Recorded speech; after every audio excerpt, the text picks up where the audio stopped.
You're live on the cloud. Now what? The journey is just beginning.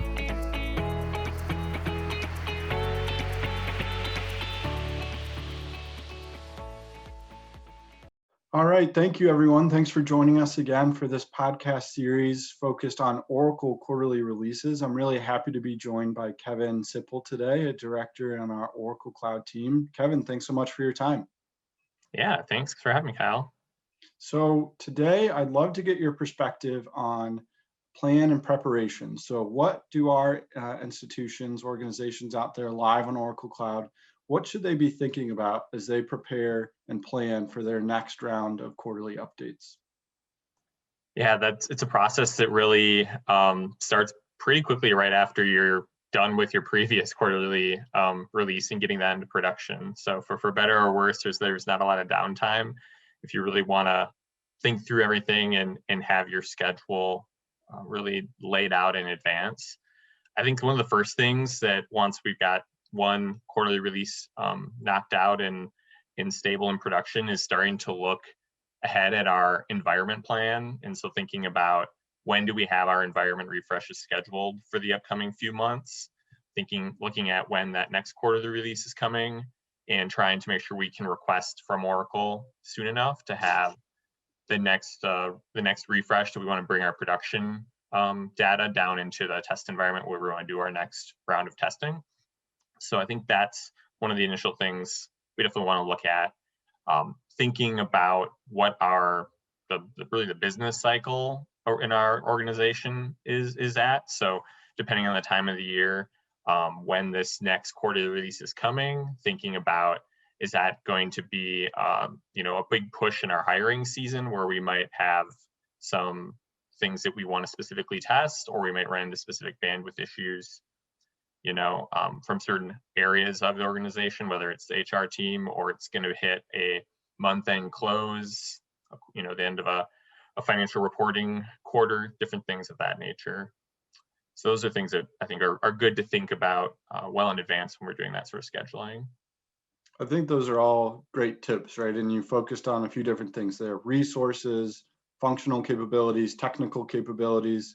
One thing that you touched on right at the beginning is you could start preparing for your next quarterly update as soon as you finish the last one. So do you have any suggestions on how an organization can maybe fight off any fatigue related to quarterly update activities and really be ready to dive right into planning and preparing for the next release?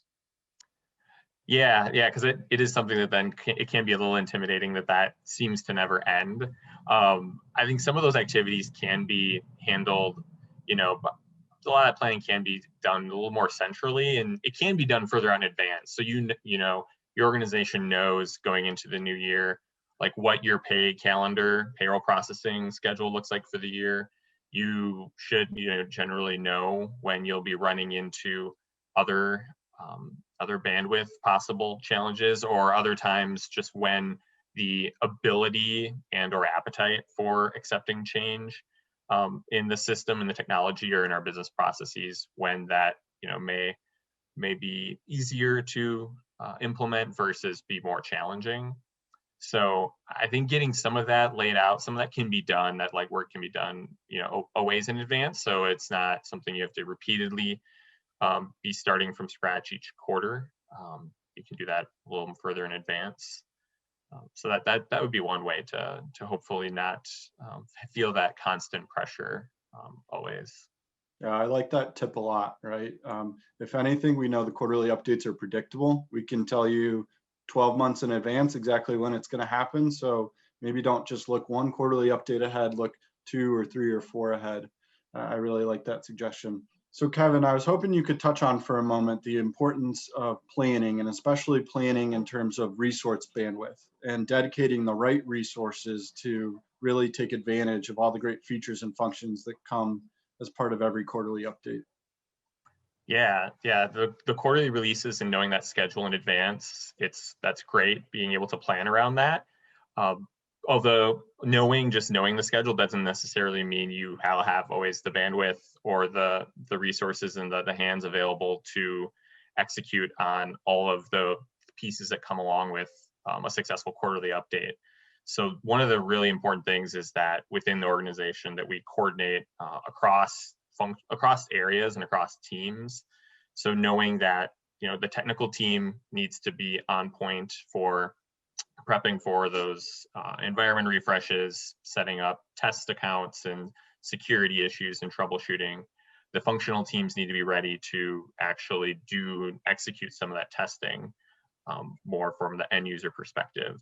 And then the other teams that are supporting the Oracle solution, so your configuration and system support team members who will actually be executing the config changes, will help troubleshoot any issues we run into, and as well as the change management team. So when we have a change coming in a quarterly release, whether the user interface is going to change or we're going to tweak a business process, we have to be ready to document it and then communicate it out, possibly train on it. And so all those teams need to be communicating leading up to actually getting to that next quarterly release, so we can be ready for each team to play their part in that, and making sure that the successful rollout of that change is able to occur, and making sure that we have those people identified and having the bandwidth to actually execute on those things. Really great points. It's a collaborative effort, and we have to take a comprehensive approach to looking at the resources needed. I completely agree with that. We also have to be flexible. Each quarterly release is a little bit different in terms of the features and functions that are going to be packed in there. And to learn a little bit more about our release notes analysis approach, I hope you join us for our next episode in this series. But Kevin, thanks for your time today, and thanks for your thoughts. Yeah, thanks, Kyle. It's great talking with you. We hope this session helped you see through the clouds. See you next week.